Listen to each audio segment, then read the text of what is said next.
con esta última parte de las dispensaciones. A ver, el proyecto del día de hoy es terminar la séptima dispensación, que es la última, y vamos directamente, Oscar, si eres tan amable. Vamos a leer el versículo en el que estamos, aunque no es precisamente el versículo que estamos tomando como base y referencia, sino es el momento en el que estamos explicando de manera muy concreta cuáles son las dispensaciones. Vamos a leer este pasaje, que es el pasaje en el que estamos detenidos, y hoy mismo vamos a avanzar al siguiente versículo. Estamos en el versículo 2, vamos a avanzar hoy al versículo 3 más adelante. Pero vamos a leer esto, Tom, si eres tan amable. Apocalipsis 20:2. El ángel prendió al dragón, la serpiente antigua, que es el diablo y Satanás, y lo ató por 1000 años. Así es. No nos vamos a detener aquí, hemos ya comentado sobre este momento, ya hemos hablado de los 4 títulos de Satanás. Ahora vamos solamente a profundizar sobre este versículo. Adelante, Tom. Perdón, antes de leer, ¿no sienten frío allá atrás? ¿Están bien? Perfecto, porque yo nada más quiero que estén cómodos. Muy bien. Adelante, Tom. Efesios 3, del 1 al 3. Por esta causa yo, Pablo, prisionero de Cristo Jesús, por amor de ustedes los gentiles, si en verdad han oído de la dispensación de la gracia de Dios que me fue dada para ustedes, que por revelación me fue dado a conocer el misterio, tal como antes les escribí brevemente. Dice la dispensación de la gracia. La dispensación de la gracia es esta que nos atañe y es sobre la que el apóstol Pablo escribe. Y habla del misterio de las dispensaciones. Más adelante vamos a leerlo, Tom, si es tan amable. Y sobre estas dispensaciones es que nosotros podemos hacer todo el análisis que hemos hecho y llegar a determinar cuáles son las 7 dispensaciones. Adelante. Efesios 3, del 7 al 10. Es de este evangelio que fui hecho ministro, conforme al don de la gracia de Dios que se me ha concedido, según la eficacia, la energía de su poder. A mí, que soy menos que el más pequeño de todos los santos, se me concedió esta gracia, anunciar a los gentiles las inescrutables riquezas de Cristo y sacar a la luz cuál es la dispensación del misterio que por los siglos ha estado oculto en Dios, creador de todas las cosas.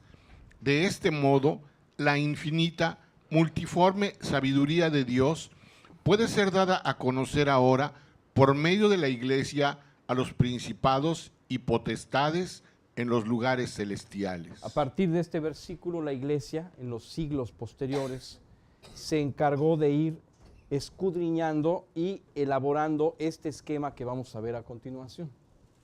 Bueno, primero vamos a hablar sobre esto. Una dispensación es un proyecto de enseñanza al hombre en un periodo de tiempo. Cada dispensación, Dios le ha dado al hombre un mandato condicional, del cual depende el éxito o el fracaso de ese proyecto. En cierta manera, cada dispensación recoge los ideales humanos en los cuales Dios permite que se desarrolle cada periodo, para convencer al hombre de que el único camino es Cristo.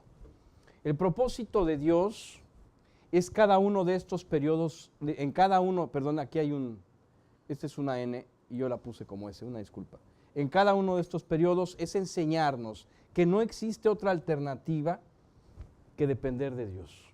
Ese es el objetivo de cada dispensación, que nosotros entendamos que no existe otra alternativa que depender de Dios. Oscar, sobre este punto tenemos 7 dispensaciones. La primera, la inocencia. La segunda, la conciencia. La tercera, el gobierno humano. La cuarta, la promesa. La quinta, la ley. La sexta, la gracia. y la última, el milenio. Así es, cada una de ellas está, digamos, identificada con un icono que yo puse solamente para que en el estudio podamos identificar de qué estamos hablando y sea más fácil poderlo abordar. Hemos visto ya las primeras 4. En el primer estudio abordamos la inocencia y el siguiente estudio las siguientes 3. Hoy vamos a ver estas últimas 3 dispensaciones. Adelante, Oscar. Este es el esquema del que hemos hablado. La inocencia abarca desde la creación, Adán y Eva, evidentemente, y hasta el pecado inicial de Adán y de Eva y cómo fueron expulsados el pecado y la maldición, ¿no? Comienza y aquí termina la primera dispensación y comienza la segunda, la conciencia, que comienza a partir de la promesa de Dios sobre la salvación, o sea, sobre voy a poner enemistad entre tu simiente y la simiente suya, y te herirá en la cabeza y tú le herirás en el calcañar. O sea, finalmente, todavía no. Ok. Esta es la segunda dispensación. Había aquí gigantes, ¿se acuerdan de los Nefilim? Aquí están los gigantes, aquí está Abel y Caín. Y esta termina con el diluvio. Después viene el gobierno humano, en donde Dios había pedido al pueblo de Israel, al pueblo de la tierra, que se dispersara. El pueblo de la tierra le dijo a Dios, mangos que nos dispersamos. Y hicieron una ciudad, hicieron una torre, quisieron llegar a Dios por sus medios, entonces Dios confundió sus lenguas y los dispersó. Finalmente viene después la promesa, que inicia a partir de la promesa que Dios le hizo a Abraham y termina con la esclavitud en Egipto. Después viene la siguiente dispensación, que es la ley, que es la que vamos a ver hoy, junto con la gracia del milenio, que inicia desde el llamado de Dios a Moisés en la zarza, y que termina con la crucifixión de Jesús. Viene la gracia, que inicia con el día de Pentecostés, con el Espíritu Santo viniendo a los creyentes, y termina con la revelación de Jesucristo. Y el milenio comienza con Cristo reinando y termina con la rebelión final de Satanás en el final del milenio. Después viene el juicio final. Este es el alfa y esta es la omega. Cuando Jesús dice soy el alfa y la omega, se refiere a esto. Soy el principio y el fin. Yo soy todo. Siguiente, Oscar. Bueno, ahora sí vamos a ver. Este cuento es un cuento que para mí es el cuento de la humanidad, literalmente. Y vas a ver por qué. Este cuento fue escrito por un hombre llamado Frank Baum, y los dibujos originales, porque se asociaron el dibujante y él para la historia, evidentemente el autor es Baum, pero Dan Slow dibujó de acuerdo a la visión de Baum los personajes y el diseño de los personajes. Bueno, ¿cuál es el punto aquí? Fíjate que esta historia simpática es la primera edición, esta que tú ves, así es como se conoció este cuento la primera vez que salió, ya venía ilustrado. Y este cuento es un cuento para niños ilustrado por un caricaturista de caricatura política. Entonces, evidentemente, tiene un sentido muy profundo. Los críticos de la época tuvieron a bien darle una orientación política y la verdad es que cuadra en todo. O sea, las casualidades aquí, pues, digamos que son raras. Vamos a ver de qué estamos hablando. Así como en la tierra, el hombre perdió el Edén. O sea, así como un día Dorothy, una huérfana que vivía con sus tíos, vivía feliz en Kansas, hasta que un remolino se llevó la casa, pudo rescatar nada más a su perrito, ¿no? Perdió su casa, perdió la felicidad de su vida y amaneció en un lugar llamado, bueno, todavía no sabía cómo se llamaba, un lugar fantástico donde una bruja la recibe y 3 enanos. Y fíjate que estos 3 enanos y esta bruja le dicen cómo es la onda. Y a mí me recuerda a la serpiente antigua. Satanás diciendo cómo es la onda. ¿Sabes qué le dicen? Le dicen que ella dice, quiero volver. ¿Cuál es el objetivo? Volver al Edén. Quiero regresar a lo que perdí. Quiero volver a mi casa, quiero volver al Edén, quiero volver a esa relación profunda con mi identidad. El punto de partida donde yo era feliz. ¿Y sabes qué le dicen? Que para poderlo hacer puede consultar con el mago de Oz, el hombre. Me encanta. En esta alegoría, el mago de Oz representa al hombre. Entonces le dicen, para poder ir ahí tienes que ir por un camino de ladrillos amarillos. ¿Sabes por qué los ladrillos eran amarillos? Porque hablan de los lingotes de oro, Oscar. ¿Y sabes por qué se llamaba Oz? Porque es la manera en la que se identifica la onza y el peso del oro.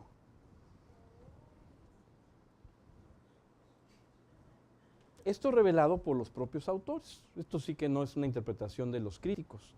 Lo que viene a continuación sí, pero esto no. Bueno, ellos siguieron el camino amarillo, debían seguir el camino amarillo para llegar a Oz. Para resolver su problema tienes que seguir el dinero, tienes que seguir la prosperidad, tienes que seguir el oro. ¿Cómo la ves? O sea, increíble. O sea, pareciera en serio la historia de la humanidad. Y entonces sucede que hay tres clases de personas aquí que tienen la misma necesidad que ella. El primero es este espantapájaros que quiere un cerebro. Los críticos de la época dicen que este es el campesino, Oscar, el trabajador, que quiere un cerebro. El segundo es el hombre de hojalata y él lo que busca es tener un corazón. El hombre de hojalata representa la industria. Sí, el obrero, pero también el empresario. Según los críticos de la época, esto no lo estoy inventando yo. Los críticos le dieron esa interpretación. ¿Y quién crees que es el león? El rey, el gobierno, que le hace falta valor para enfrentar los problemas. Por eso el león lo que buscaba era tener valor. Y bueno, se lanzan en esta aventura rumbo a Oz. ¿Y qué crees que pasa? Logran llegar y se entrevistan con el grandioso mago de Oz. De hecho, la novela se llama El maravilloso mago de Oz. O sea, como si fuera poco, se llama El maravilloso mago de Oz. Un mago que cuando ven se impresionan porque es invisible y solo la cabeza se hace visible. Es gigante. Está sentado en una silla gigante. Y la pobre niña queda impresionada y le dice, necesito regresar.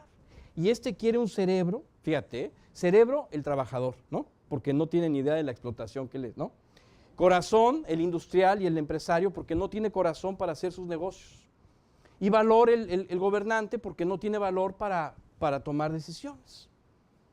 Bueno, la verdad, muy puntuales los críticos de la época, que son los que le atañen estas virtudes a esta novela. Bueno, aunque el autor siempre dijo que fue escrita para niños, el dibujante jamás se la creyó. Bueno, en serio. Bueno, quiero decirte que el mago le dice a la chiquita, bueno, sí les voy a dar todo lo que quieren. A ti te voy a regresar a tu casa, igual que el hombre. Todas las promesas de campaña, ¿se acuerdan? ¿No? Igualito que el hombre, te promete todo. Por supuesto que lo vamos a hacer. Necesitas regresar a tu casa, tú necesitas un cerebro, y tú un corazón, y tu valor, perfecto. Nada más que necesito que me arreglen un problema. Primero tienen que trabajar para mí. Así es que los voy a poner a trabajar. Digo, perdón, pero los tengo que poner a trabajar. Quiero que por favor venzan a mis archienemigos. Y los manda a pelear contra otras brujas con las que él tenía problemas.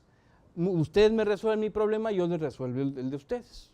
Entonces estos se van a pelear, al león lo amarran, lo capturan, lo torturan, al hombre hojalata lo deshojalatan y al espantapájaros le sacan toda la paja.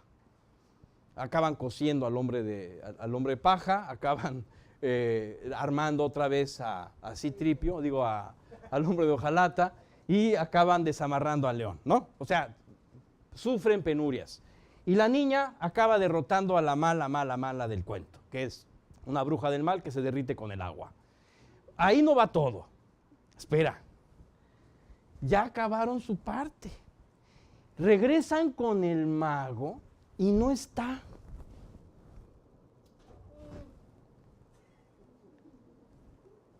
¿Cómo que no está? Y el mago. Y de pronto el perrito descubre que el mago estaba acomodando todo en su cuarto de controles y era un enano, Oscar. Un enano pelón que se hacía pasar por un gigantesco tipo que daba miedo. Igualito que el hombre, igualito, un farsante.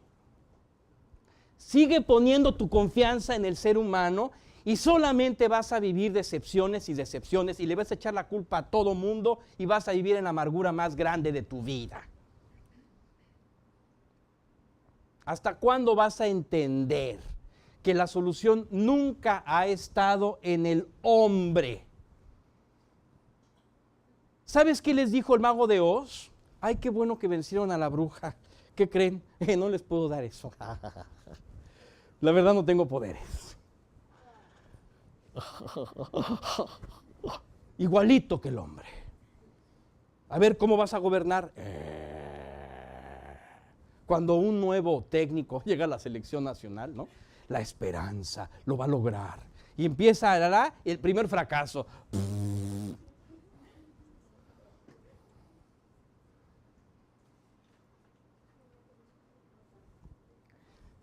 ¿Prometes serle fiel? Sí. ¿Prometes serle fiel? Sí. ¿Prometes amarlo de manera incondicional? Sí. ¿Prometes amarla de manera incondicional? Sí.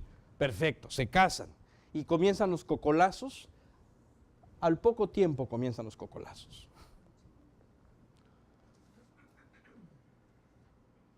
¿Por qué? Porque los dos están poniendo la esperanza, uno en el otro y el otro en el uno. O sea, en el hombre. Qué desdicha que pongas tu esperanza en las personas. En buen plan, qué desdicha. Ni se te ocurra poner tu esperanza en un pastor. Digo, perdón, yo soy el primero que te lo dice. Tu esperanza debe estar centrada solamente en la persona que puede resolver tus problemas, se llama Jesucristo. Nosotros no resolvemos problemas. Nosotros lo único que debemos hacer es ayudarte a ti a focalizar tu necesidad hacia Jesucristo y a descansarla en Él, para que Él te demuestre y te muestre de qué forma puedes descansar de este asunto y finalmente tener la certeza de que Él está tomando tu vida. Por lo tanto, Él no soluciona nada, el hombre no soluciona nada. En cada dispensación, el hombre ha seguido el camino amarillo, creyendo que va a encontrar lo que no puede encontrar. ¿Sabes cómo regresó la nena? Siempre tuvo la solución, con unas zapatillas que traía de plata. Nada más había que desearlo y pegar 3 veces con los talones. Y mira qué rápido regresó a su casa. Lo único que necesitas para ser feliz es convertirte y depender de Cristo. Sigue tratando de llevar tu vida en tus fuerzas y solamente el fracaso es lo único que vas a ver delante de ti. Fracaso en tu relación, vas a estar buscando tener la razón en la relación en lugar de estar edificando la relación en el amor de Cristo. El amor de Cristo no busca la razón, no, busca el amor, la conciliación, el respeto, la fidelidad profunda en ese amor, el compromiso de amar, no la condición de amar, no. Bueno, pero así no, bueno, pero no, no me gustan tus zapatos azules, ¿no? A mí sí me gustan. Así que cada uno de nosotros debe focalizar toda su atención, su necesidad, su admiración hacia la única persona que le puede dar esperanza, se llama Jesucristo. Así es que esto es lo que ha pasado en las dispensaciones. En todas las dispensaciones ha sucedido siempre esto. Por eso es que fracasa una y otra vez. Porque en cada dispensación Dios le ha dicho al hombre qué hacer y el hombre ha seguido el camino amarillo. Le vale un comino lo que Dios diga. Ese ha sido el problema de las dispensaciones. Oscar. Vamos a comenzar con la dispensación, la quinta dispensación, que es la ley. Vamos adelante, Oscar. El inicio de esta dispensación, el llamado de Dios a Moisés. ¿En dónde lo llamó? En la zarza. ¿Ok? Bueno. El objetivo, constituir en el pueblo de Israel un gobierno divino. Por eso lo primero que hizo Dios fue darles una constitución. Bueno, primero los sacó de Egipto, ¿no? Los liberó. Ya una vez libres, les dio una constitución. O sea, la ley. Regido por leyes y ritos que describen un rey salvador. Todo estaba orientado al Mesías.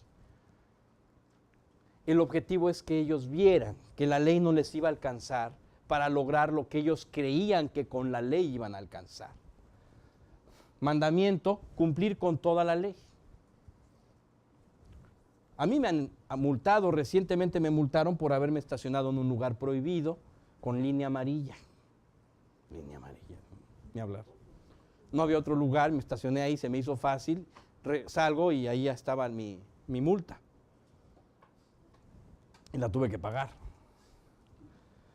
Así es que todos hemos de alguna forma u otra infringido. No hay nadie que pueda cumplir con toda la ley.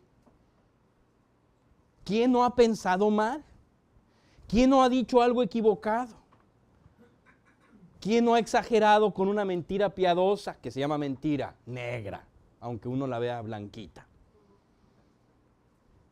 Bueno, el mandamiento era cumplir con toda la ley. El resultado, el pueblo de Israel se entregó a la idolatría y el remanente de Judea desconoció y sentenció al Mesías a la muerte como un criminal. Ajá. Consecuencias, Dios desconoció al pueblo de Israel y creó un nuevo pueblo entre las naciones llamado Iglesia, a quienes entregó la administración del Evangelio. Así es. Y claro, y los dispersó por todas las naciones. Siguiente, Oscar. En esta quinta dispensación Dios describió claramente la forma como Él debía ser seguido. Este periodo incluyó la época de los jueces, de los reyes, del cautiverio, el regreso del remanente a Jerusalén y se prolongó hasta Cristo. Aquí incluyó Dios las leyes morales que han sido escritas en el corazón del hombre, en la conciencia, así como las leyes de los ritos ceremoniales que describían al Mesías como víctima propiciatoria por nuestros pecados y también las normas civiles, mercantiles y penales que regían en la sociedad. Todo esto era parte de la ley. Siguiente. Tom. Romanos 2, 14 y 15. Porque cuando los gentiles que no tienen la ley cumplen por instinto, hacen por naturaleza los dictados de la ley, ellos, no teniendo la ley, son una ley para sí mismos, porque muestran la obra de la ley escrita en sus corazones, su conciencia dando testimonio y sus pensamientos acusándolos unas veces y otras defendiéndolos. Exacto. Tenemos la ley de Cristo, que es la ley del amor y la misericordia, la ley del perdón, pero es también la ley de la conversión. Sin esa misericordia de Cristo en nuestras vidas, todo lo demás es en vano. Siguiente. Hay tres grandes consecuencias por la desobediencia y desacato de la ley en diferentes momentos. Esto lo tenemos que enumerar. La primera fue la división de la nación de Israel en dos pueblos. Arriba estaba Israel y abajo estaba Judá. Lo vamos a ver en un momento. La segunda fue el cautiverio y dispersión de Israel y Judá por Asiria y Babilonia en diferentes épocas. Más o menos 120, 150 años de diferencia. La tercera fue la dispersión definitiva y pérdida del territorio de Israel por los romanos y la entrega de la administración del Evangelio a un nuevo pueblo entre las naciones, la iglesia. Oscar, vamos a ver las gráficas. Primero vamos a leer esto y después vemos la gráfica. Adelante. Levítico 26, 14, 20 y 33. Pero si ustedes no me obedecen y no ponen por obra todos estos mandamientos, sus fuerzas se consumirán en vano, porque su tierra no dará su producto y los árboles de la tierra no darán su fruto. A ustedes, sin embargo, los esparciré entre las naciones y desenvainaré la espada en pos de ustedes, y su tierra será asolada y sus ciudades quedarán en ruinas. Ya estaba profetizado. Oscar. Así es, aquí están 3 mapas de diferentes épocas. Este es el mapa de las 12 tribus de Israel. Así es como se organizaron las 12 tribus cuando llegaron a la tierra prometida. Aquí estaba Judá, y en medio de Judá estaba Simeón, y arriba estaba Benjamín. ¿Sí lo ven? Efraín estaba aquí arriba, y Manasés estaba acá, y enfrente también estaba Manasés del otro lado del Jordán. Este es el Jordán, este es el Mar Muerto, y este es el Mar de Galilea. Aquí está Neftalí y Aser. Este es el Líbano el día de hoy. Sí, así es. Aunque ellos pudieron haber escogido la tierra, pero se tardaron. Judá fue el primero que dijo, oye, yo quiero mi territorio de una vez. Asia, pues escógelo. Pues fue el territorio que Dios me prometió cuando fui a explorar la tierra. Dijo Caleb, hijo de Jefone, y le dio Judá, que es toda esta parte. Y como era muy grande el territorio, Simeón tomó parte con ellos. Bueno, aquí están las 12 tribus, ese es el territorio de Israel. Este territorio también se los dio, nada más que aquí estaban los filisteos. Este es Filistia o Filistea, Filistina, o sea, Palestina. Es esto. Esto es Filistea. Aquí están los filisteos. Y aquí están los filisteos. Bien, aunque Dios le había dado toda la tierra, o sea, habían podido tomarla completamente si se hubiesen fortalecido en Dios, nada más que ellos también tenían que estar aprendiendo y fue parte de un profundo aprendizaje. Bien, es el territorio de Israel y el dominio de las naciones vecinas durante el reinado de David y Salomón. Este es Israel. ¿Qué es esta parte de aquí? ¿Sí lo ven? Ahí está, este es Israel. Aquí está Amón, aquí está Amón. Aquí abajo está Moab y Edom, Moab y Edom. Y toda esta parte es Aram. Aquí están los altos del Golán en este momento. Es el territorio que Israel le quitó a Siria en la guerra de los 6 días y que ahora Estados Unidos está reconociendo como parte oficial del territorio de Israel. La ONU nunca le había dado ese territorio como oficial a Israel. Era un territorio en disputa. Bueno, todo esto era Aram. Aquí estaba Damasco, hoy Siria, y todo esto era parte del dominio de Israel junto con Edom, Moab y Amón. Todo esto, hoy esto es Jordania, todo esto era el territorio que Israel dominaba en los días de David y Salomón. Impresionante. Pero después se dividió en 2. Quedó nada más la parte del norte como Israel, a veces se le llama Efraín también, y Judá en la parte del sur que está aquí abajo. Judá incluía ya a Benjamín, a Judá y a Simeón como nación, y Israel eran todas estas naciones del norte. ¿Está claro? Muy bien. Adelante, Oscar. Aquí vamos a ver la división en 2. Por favor, Tom. Primero de Reyes 12, del 16 al 20. Cuando todo Israel vio que el rey no les escuchaba, el pueblo respondió al rey: ¿qué parte tenemos nosotros con David? No tenemos herencia con el hijo de Isaí. A tus tiendas, Israel, mire ahora por su casa, David. Y todo Israel se fue a sus tiendas. Pero en cuanto a los israelitas que habitaban en las ciudades de Judá, Roboam reinó sobre ellos. Entonces el rey Roboam envió a Adoram, que estaba a cargo de los trabajos forzados, pero todo Israel lo mató a pedradas. Y el rey Roboam se apresuró a subir a su carro para huir a Jerusalén. Así Israel ha estado en rebeldía contra la casa de David hasta hoy. Cuando todo Israel supo que Jeroboam había vuelto, enviaron a llamarlo a la asamblea y lo hicieron rey sobre todo Israel. No hubo quien siguiera a la casa de David, sino solo la tribu de Judá. Aquí está la división entre dos naciones, Judá e Israel. Ok, siguiente. Bueno, esta es la dispersión. Me dice Oscar que con este. Perfecto. Derecha. ¿Derecha? ¿Este? Más a la derecha. Ok. Aquí ven bien, ¿verdad?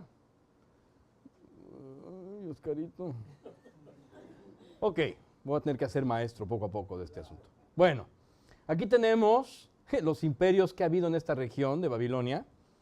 Tenemos el primer imperio sumerio, que es esta pequeña zona roja. Después el imperio acadio, en donde vemos la zona verde. Aquí están los años de cada imperio. El imperio asirio, que es más grande, que es la parte amarilla, y el imperio babilónico, que abarcó más regiones del sur, incluso llegó hasta Egipto. El asirio también pretendió llegar a Egipto, pero Babilonia arrasó con Egipto. Bien, esto es la historia de los imperios. El imperio asirio fue el que se llevó a Israel, y el imperio babilónico, que es parte de la misma región, se llevó al pueblo de Judá. Así es que aquí están en diferentes tiempos los imperios. Es la misma zona, es Mesopotamia. Aquí está Israel. Aquí, en esta partecita está Israel. Aquí dice Jerusalén, aquí dice Jericó. ¿Ok? Bien, adelante, Oscar. Aquí están las cautividades, las diferentes fechas.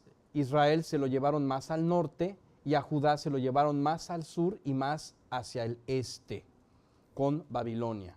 Aquí está Babilonia. Estas son las dos anteriores y esta es Babilonia. Siguiente. Tom. Segundo de Reyes 17, 22 y 23. Los israelitas anduvieron en todos los pecados que había cometido Jeroboam. No se apartaron de ellos hasta que el Señor quitó a Israel de su presencia, como él había hablado por medio de todos sus siervos los profetas. E Israel fue llevado de su propia tierra al destierro, a Asiria, hasta hoy. Estamos hablando del año 722 a.C., en donde Israel, que está aquí en violeta, ¿sí lo ven? Arriba, fue llevado, dale un clic, Oscar, y ahí desaparece y se lo llevan hacia el este, hacia Asiria. Y nada más queda el territorio de Judá en su tierra. Estamos en el 722. Más adelante, en el 586, viene la tercera dispersión del imperio babilónico, que había empezado 22, 23 años antes. Y se llevó finalmente el último remanente en el año 586, que es cuando se destruye completamente el templo. Vamos a leer este pasaje que habla de la caída definitiva de Jerusalén, la parte de Judá. Vamos a leerlo todo. Segundo de Reyes 25, del 8 al 11. En el mes quinto, a los 7 días del mes, en el año 19 de Nabucodonosor, rey de Babilonia, vino a Jerusalén Nabuzaradán, capitán de la guardia, siervo del rey de Babilonia, y quemó la casa del Señor, la casa del rey y todas las casas de Jerusalén. Prendió fuego a toda casa grande. Todo el ejército de los caldeos que estaba con el capitán de la guardia derribó las murallas alrededor de Jerusalén, y al resto del pueblo que había quedado en la ciudad, a los desertores que se habían pasado al rey de Babilonia y al resto de la multitud, los llevó en cautiverio Nabuzaradán, capitán de la guardia. Así es, 586 finalmente, ¡plup! Oscar, dale un clic, y se va también hacia el oriente, hacia Babilonia. Entonces la tierra de Israel quedó desolada. Siguiente, Oscar. Vamos a leer Esdras, que habla de el regreso del remanente a la tierra de Israel, de Judá. Siguiente. En el año 539, perdón. Esdras 1, del 1 al 4. En el primer año de Ciro, rey de Persia, para que se cumpliera la palabra del Señor por boca de Jeremías, el Señor movió el espíritu de Ciro, rey de Persia, y éste hizo proclamar por todo su reino y también por escrito: así dice Ciro, rey de Persia: el Señor, el Dios de los cielos, me ha dado todos los reinos de la tierra, y él me ha designado para que le edifique una casa en Jerusalén, que está en Judá. El que entre todos ustedes pertenezca a su pueblo, sea su Dios con él, que suba a Jerusalén, que está en Judá, y edifique la casa del Señor, Dios de Israel. Él es el Dios que está en Jerusalén.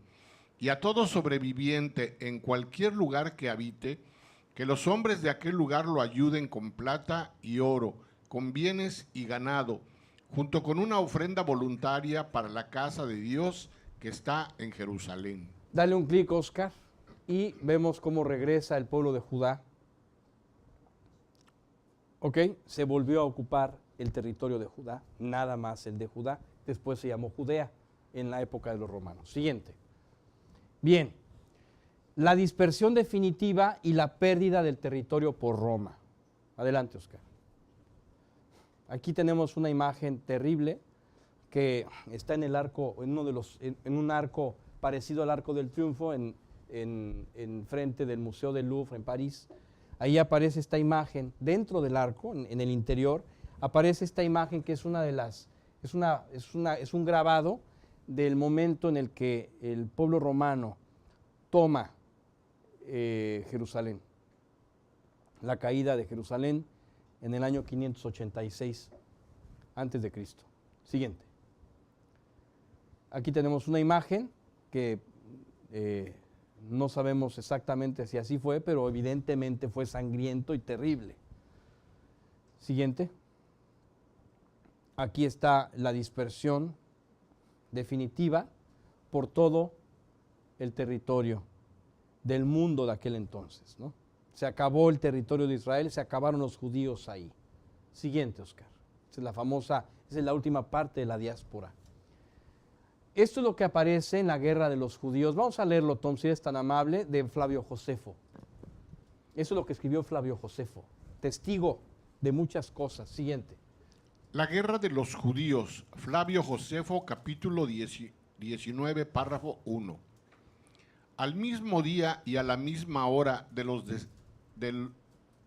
al mismo día y a la misma hora los de Cesarea mataron, como por cierta divina providencia, a cuantos judíos allí vivían, de manera que murieron en un mismo tiempo más de 20,000 hombres, y quedó vacía de todos los judíos la ciudad de Cesarea, porque aún aquellos que habían huido fueron presos por Floro, y todos muertos en la plaza donde suelen esgrimir.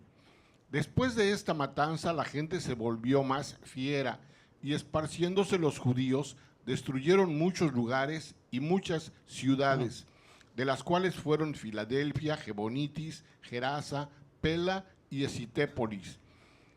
Entráronse después por Gadara y Filipón, destruyendo los unos y quemando los otros. Pasaron por Sedasa de los tirios, por Tolemaida y por Gaba, y veníanse derecho a Cesarea. Cesarea era la región de Jerusalén. Le habían cambiado el nombre los romanos también. Bueno, primero Cesarea estaba al norte y después integraron Cesarea como Judea. Judea ya se llamaba Cesarea. Bien. Y después ya le llamaron a toda la tierra Palestina. Siguiente. Muchas caídas han comenzado por volver a confiar en uno mismo, creyendo que podemos cumplir la obra de Dios sin depender del Señor. Es fácil caer en el engaño de aprender los principios y después creer que no necesitamos la gracia para vivirlos. Este es el engaño más grande que existe. El que verdaderamente crece y madura no lo hace para independizarse de Dios, sino para profundizar en su dependencia divina. Crecer en la fe no es aprender a confiar en nuestro conocimiento y experiencia, en nuestros dones, sino ver de una manera más completa nuestra necesidad de confiar en Dios y creer en Él. Esto es la clave en la vida cristiana. Si tú te vas otra vez a depender de tus fuerzas, creyendo que ya no hay nada más, porque tú ya eres creyente, porque ya conoces la palabra de Dios, porque ya tienes ciertos conocimientos de tu experiencia con Cristo, y esto te lleva a creer que ahora sí puedes en tus fuerzas continuar tu relación con Él, estás en un profundo error. Tú y yo tenemos que ubicar cuáles son nuestras prioridades, porque podemos ser como los fariseos. Podemos enseñar lo que no vivimos, predicar lo que no es una realidad de nuestra vida y tener nuestro amor en un lugar equivocado. ¿Qué ocupa tu tiempo? Esa es tu realidad. Tú podrás soñar que un día vas a leer más, que un día vas a orar más, que un día vas a entregarte, a consagrarte hacia Dios de manera profunda, un día. Y la verdad es que estás cuenteando, estás fantaseando. O es hoy, o siempre lo vas a postergar. Oscar. Tom. Gálatas 2:20. Con Cristo he sido crucificado, y ya no soy yo el que vive, sino que Cristo vive en mí. Y la vida que ahora vivo en la carne, la vivo por la fe en el Hijo de Dios, el cual me amó y se entregó a sí mismo por mí. Se supone que estás crucificado. Se supone. Cuando tienes angustias, se supone que estás crucificado. Cuando tienes depresiones, se supone que estás crucificado. Cuando tienes apetitos equivocados, se supone que estás crucificado, ¿no? Bueno, se supone.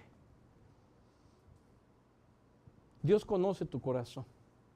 Él quiere que seas plenamente feliz, pero solamente lo vas a lograr si tu vida está acorde a lo que Él pide. ¿Qué pide? Entrega total. Es que la entrega total, Rodrigo, es para los pastores, es para los maestros. Nosotros los carnales cristianos, pues ahí la llevamos. No.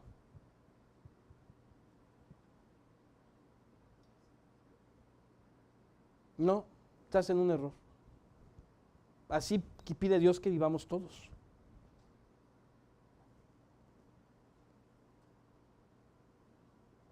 Oscar. Vamos a entrar al tema de la gracia, la dispensación de la gracia. Ahí aparece nuestro Señor Jesucristo, evidentemente. La llegada del Espíritu Santo en Pentecostés es el inicio de esta dispensación. El objetivo, obtener los frutos completos que por gracia produce el reino de Dios en uno y presentarlo a otros a través de predicar la salvación de Jesucristo. Ese es el objetivo. Mandamiento, predicar el Evangelio a toda criatura, hacer discípulos de todas las naciones y vivir gobernados por la gracia y el amor de Cristo. Ese es el mandamiento. Resultado, la iglesia se convirtió en la gran ramera. Muchos dicen, es la iglesia católica. Somos tú y yo, si no nos ponemos las pilas. O sea, ¿qué te pasa? Deja de estar pensando que la enseñanza es para el otro, que los cuernos y la cola le salen al otro. Tú y yo somos la gran ramera si no nos ponemos las pilas. Solo unos pocos cristianos permanecerán fieles.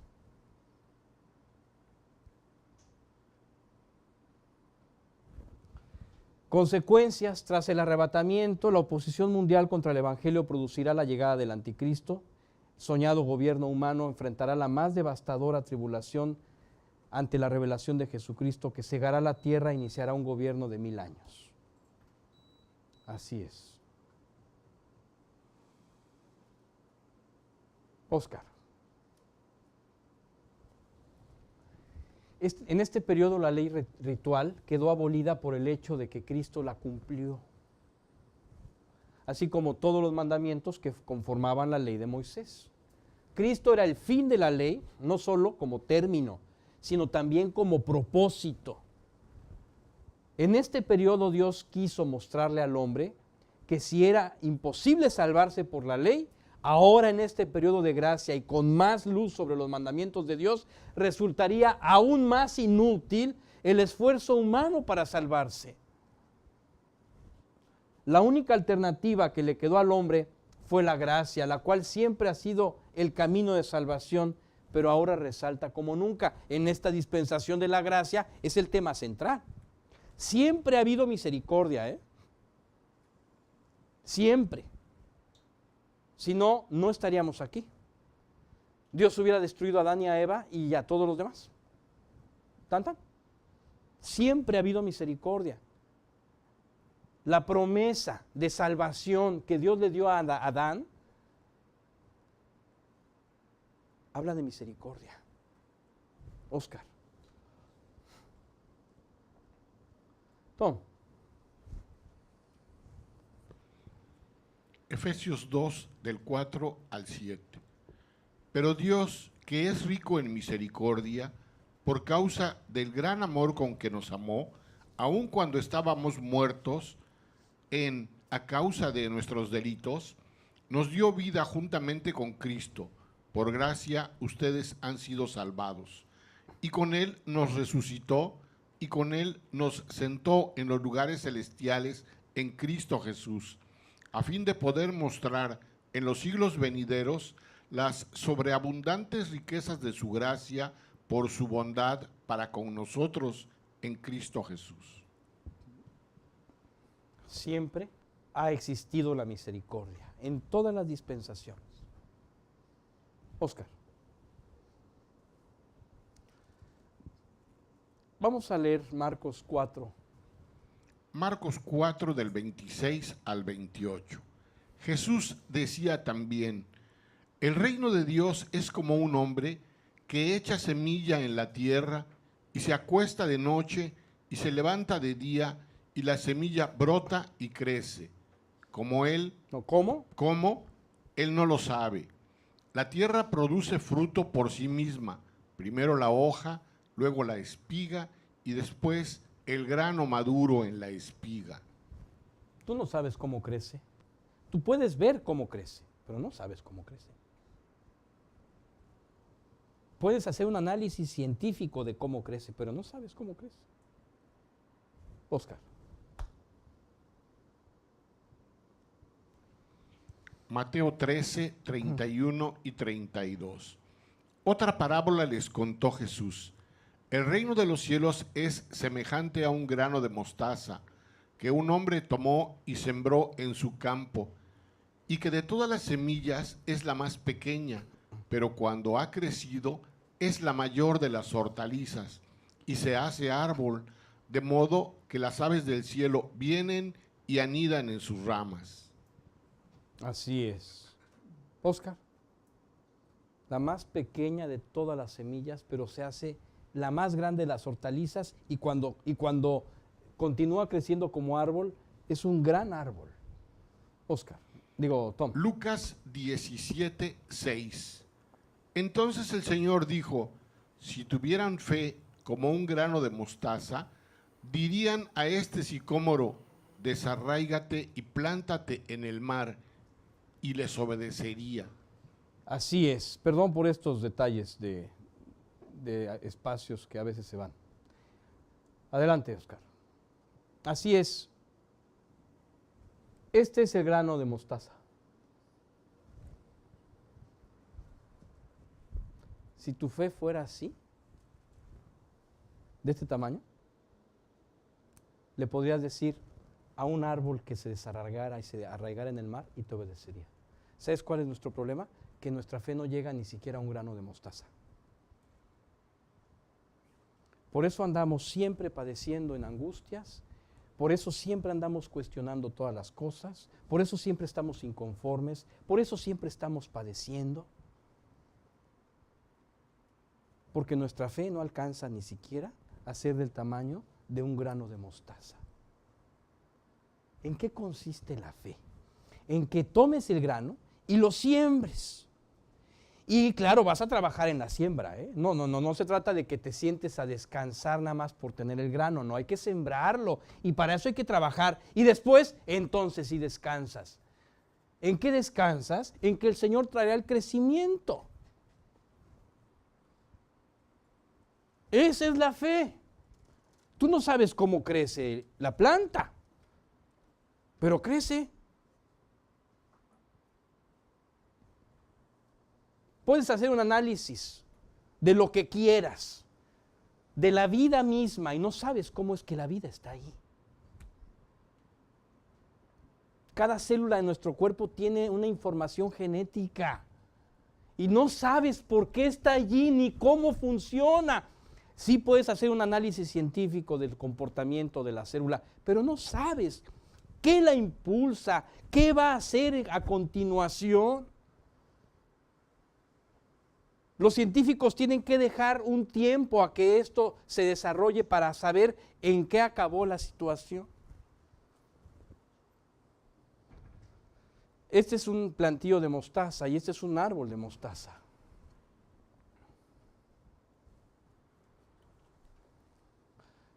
Este es el ejemplo de la fe. Y este es cómo obtener la fe. O sea, qué hacer, cómo hacer uso de ella. Se planta y se espera y Dios lo produce. No tienes que hacer nada en tu esfuerzo, no tienes que romperte el alma, no. Tienes que descansar en que lo va a hacer todo. Jamás se ha tratado de ti. Acuérdate del mago de Oz. No caigas en la trampa de ese fraudulento engañador que está dentro de ti y que te va a hacer creer que todo depende de ti. Por eso te angustias. Por eso temes, por eso te aburres, por eso andas viendo lo equivocado.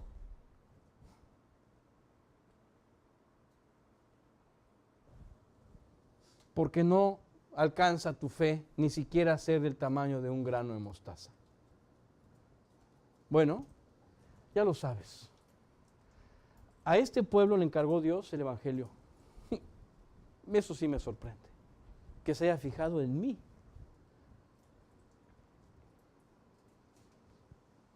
Eso me sorprende profundamente.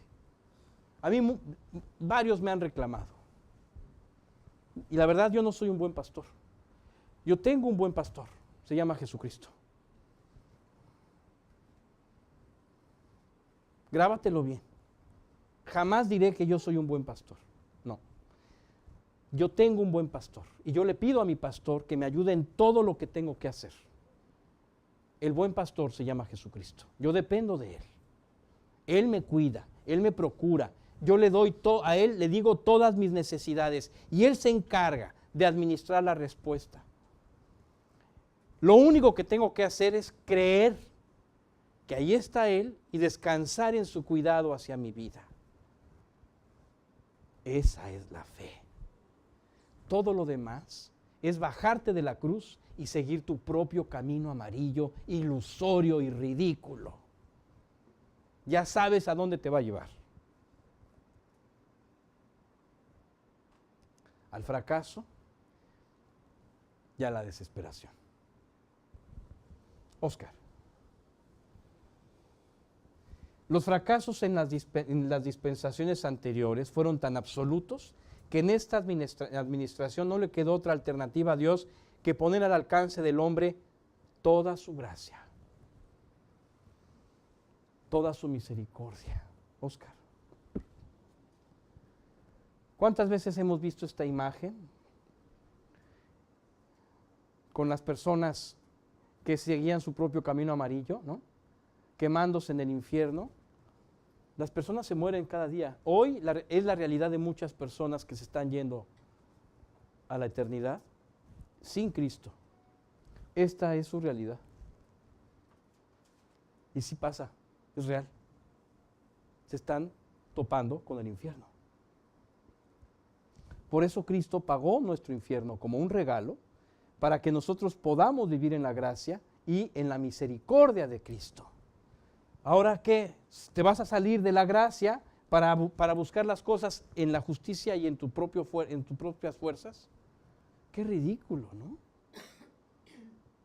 Siempre se ha tratado de descansar y de depender de Él, siempre. Oscar.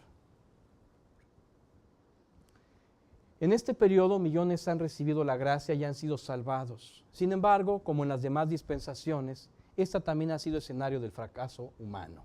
Muchos quisieron abrazar esta fe de forma religiosa y generaron solo herejía, confusión y muerte. Oscar. Claro. Olvídate, ¿no? Y también ay, qué aburrido. Hoy hay estudio. Así decía el pueblo de Israel cuando tenía que ir a la Pascua. Qué fastidio.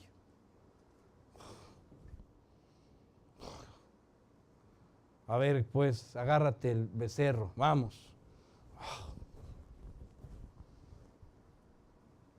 Ay, no he leído la Biblia, qué flojera. Qué horrible. No la leas, no la leas, no la leas, no la leas, no la leas. No la leas. No la leas. ¿Para qué vas a sufrir? No la leas. Ay, no quiero orar. No ores, no ores, no ores. Imagínate qué horrible orar. Dios, ¿qué onda? Hola. Qué espanto.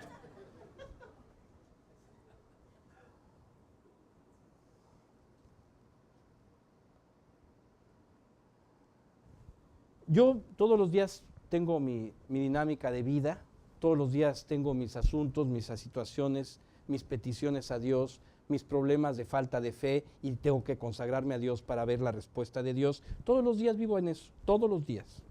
O sea, no creas que tú llegas a mi casa y me ves levitando. No. No. ¿Me ves? En la misma lucha en la que todos los creyentes deberíamos encontrarnos. La lucha contra mi propia naturaleza. Pero se trata de que continuamente tú venzas a tu antigua naturaleza con la gracia de Cristo, no con tus fuerzas, porque con tus fuerzas vas a leer qué flojera, vas a orar qué flojera, y no se trata de que cumplas, se trata de que le permitas a Cristo la victoria total. Oye, ¿me cuesta trabajo levantarme temprano? Sí. ¿Y me levanto temprano? Sí. ¿Por qué? Porque venzo a mi naturaleza con la gracia de Cristo. Y si sigo acostado, sí podría seguir acostado, pero me hace daño. ¿Por qué? Porque mi naturaleza se revela. Entonces yo necesito temprano dar unos palazos con la gracia de Cristo para que se quede ahí abajo. Literal. Se trata de vivir en la victoria, no en la queja de tu propia lucha. ¡Qué espanto! Nunca se ha tratado de ti, Oscar. Además, muchos cristianos que reconocieron su incapacidad en los que Cristo debía reinar, viven hoy por propósitos equivocados. Esto ha evitado que la gracia que los salvó les haya podido ayudar a cumplir con todo lo que Dios pide.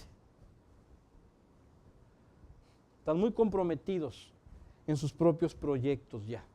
Han dejado a un lado lo que Dios ha planeado para ellos. Oscar. Tom. Mateo 24, del 11 al 13. Se levantarán muchos falsos profetas y a muchos engañarán. Y debido al aumento de la iniquidad, el amor de muchos se enfriará. Pero el que persevere hasta el fin, ese será salvo. Así es. Ese será librado de toda su naturaleza y de las implicaciones de consecuencias que vendrán por los grandes errores que solemos cometer. Oscar. Iglesia ligerita. Predicaciones suaves de amor y tolerancia de 15 minutos. Cantos de alabanza de 45 minutos. Discipulado a modo, nunca se sentirá incómodo. Si usted es de poca fe, tenemos asesores de inversión y prestamistas. Tenemos píldoras para evitar la disciplina de sus hijos. Abogados discretos para divorcios. Claro, divorcios cristianos. Lista de versículos suavecitos. ¿Cómo la ves? Abundan las iglesias así, abundan. Y claro, está llena de gente, por supuesto. Si a mí me van a apapachar y jamás me van a enfrentar con lo que dice Dios en la palabra, pues qué nice. Este es el problema, esta es la gran ramera. La iglesia que se desvió, que ha perdido el objetivo. Y tú y yo podemos caer en esto. Oscar. Nunca ha existido una dispensación a la que Dios haya dotado de tantos medios de gracia como lo hizo con la iglesia y en especial como lo ha hecho con nuestra generación, a quien Dios la ha llenado de medios maravillosos para cumplir su ministerio. Olvídate, la parte tecnológica es impresionante. Sin embargo, tenemos que reconocer que todo lo que Dios ha puesto a nuestro alcance es inútil y hueco si nosotros no echamos mano de la gracia y aceptamos vivir entregados. Oscar. Tom. Primera de Pedro 1, 12. A estos se les reveló que no para sí mismos, sino para nosotros, administraban las cosas que ahora les son anunciadas por los que les han predicado el Evangelio por el Espíritu Santo enviado del cielo, cosas en las cuales anhelan mirar los ángeles. Así es, Oscar. Tom, este es el versículo 3. Estamos ya pasando al siguiente versículo. Nos habíamos quedado en el 2, donde se habla de que el ángel tomó una cadena y amarró al diablo con la cadena, y ahora vamos a ver el versículo 3. Apocalipsis 23. Lo arrojó al abismo y lo encerró y puso un sello sobre él para que no engañara más a las naciones hasta que se cumplieran los 1000 años. Después de esto debe ser desatado por un poco de tiempo. Entonces ahora sí entramos, Oscar, a la dispensación del milenio, que es el tema de todo, de todo el estudio. Tuvimos que ver las anteriores para que tú entendieras por qué estamos llegando aquí. Ahora sí estamos ya en el milenio, Oscar. Inicio, el reinado de Jesucristo en la tierra. Objetivo, establecer el orden divino que debió haber tenido la vida en la tierra desde el principio. Mandamiento, no pecar bajo sentencia de muerte inmediata. Resultado, al final del milenio habrá una inconcebible sublevación de incontables Adanes tras ser desatado Satanás. Consecuencias, la tierra, este planeta, será destruido, como lo será también el universo y todo lo creado. El resultado final de todo juicio llegará delante del trono de Dios en el juicio final. El infierno eterno será la consecuencia real de todos aquellos que menospreciaron la sangre expiatoria de Jesucristo. Siguiente. El milenio es la última dispensación y es el tema final de la revelación de Jesucristo, del Apocalipsis. En esta dispensación la sociedad volverá a los orígenes de su creación y todo estará acondicionado para no pecar. Gracias a las aguas del río de la vida, todos tendrán salud perfecta. Sin embargo, a pesar de esto, algunos se encontrarán con la muerte de forma inmediata después de pecar. Todos los habitantes que nacieron en el milenio serán inocentes y salvos hasta que alguien decida por la rebelión del pecado. Entonces morirá y todo aquel que muere en el milenio irá al infierno. Todos los muertos del milenio irán al infierno. Todos. El alma que pecare, esa morirá. Literalmente se cumplirá. Oscar. Tom. Apocalipsis 20:4. También vi tronos, y se sentaron sobre ellos los que se les concedió autoridad para juzgar. Y vi las almas de los que habían sido decapitados por causa del testimonio de Jesús y de la palabra de Dios, y a los que no habían adorado a la bestia ni a su imagen, ni habían recibido la marca sobre su frente ni sobre su mano. Volvieron a la vida y reinaron con Cristo por 1000 años. Así es. Aquí habla del milenio de manera muy concreta. Este será el siguiente versículo y lo estudiaremos como versículo posteriormente. Óscar. Así es. Recapitulando. Vamos a hacer una recapitulación. Primera, Óscar, un clic. Clicking. Ahí está. Este es el primer documento en donde el hombre estaba aprobado. Fue creado aprobado. Fue creado perfecto.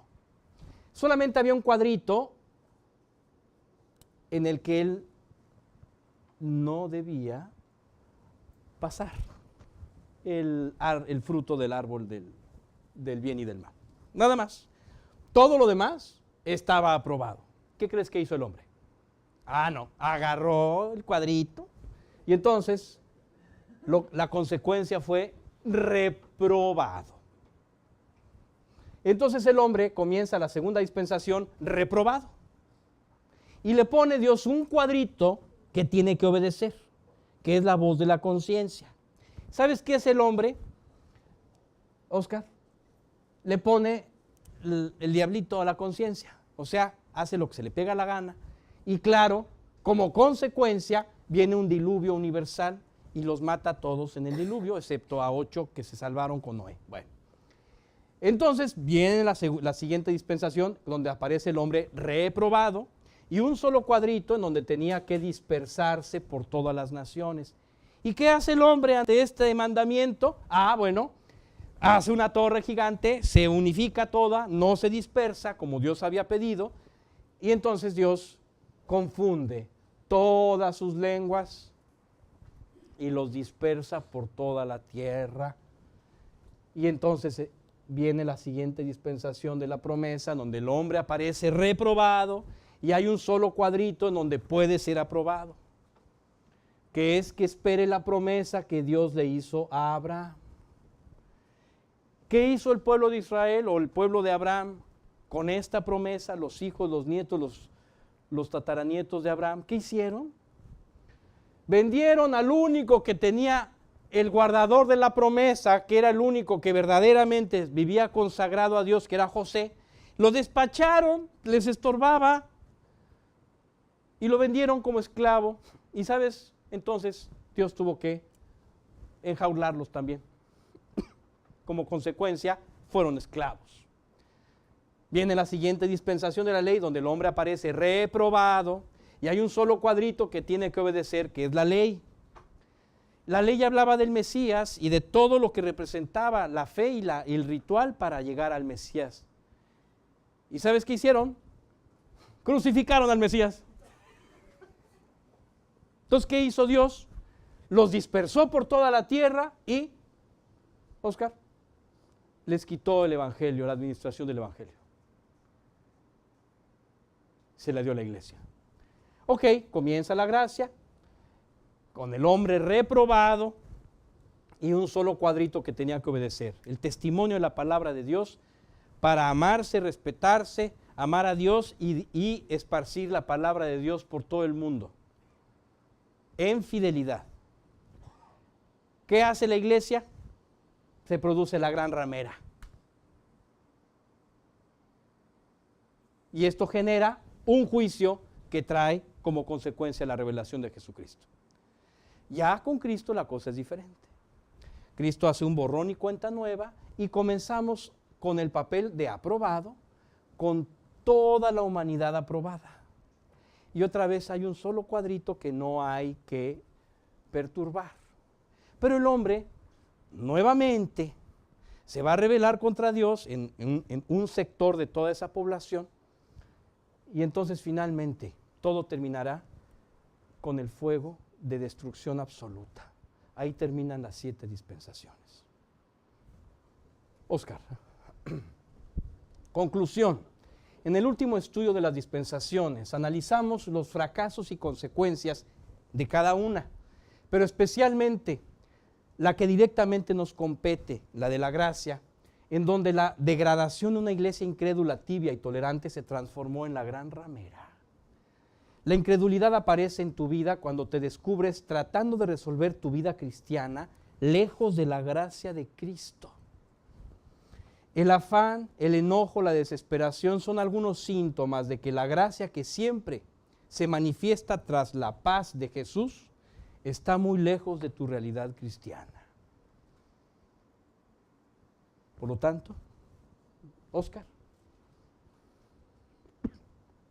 número 1, confiesa el pecado de incredulidad en tu vida. Si traes un resquicio de coraje contra alguien, es incredulidad. Si traes un asunto pendiente de rencor, estás en incredulidad. Si traes un afán por resolver un asunto, estás en incredulidad. Tienes que tener fe, pero para poder llegar a ese punto tienes que confesar que estás en la incredulidad. Por lo tanto, confiesa el pecado de incredulidad en tu vida. Óscar, pide a Dios perdón y una limpieza total. Óscar, entrega honesta y humildemente tu vida al gobierno de Dios. Y todo, tan. Vas a ver cómo todo comienza a florecer. Tú tienes que dejar la incredulidad. Óscar, ¿alguna pregunta? Moody en el siglo XIX, jóvenes adolescentes en el año 1900. Óscar. Decía Moody, cuando empecé a predicar, vi que a la gente mayor no le gustaba. Me di cuenta que yo los aburría. Entonces salí a la calle y conseguí que 18 chicos me siguiesen un domingo a la escuela dominical. Continué haciendo este trabajo. Si valgo algo para la iglesia cristiana, se debe más a ese trabajo que a ningún otro. No era capaz de explicar difíciles pasajes de la Escritura, pues yo mismo no los entendía, pero les podía contar los relatos bíblicos y decirles que Cristo los amaba y que murió por ellos. Hice lo mejor que pude, usé el pequeño talento que tenía y Dios me bendijo. Así es. Vamos a dar gracias. David, papá.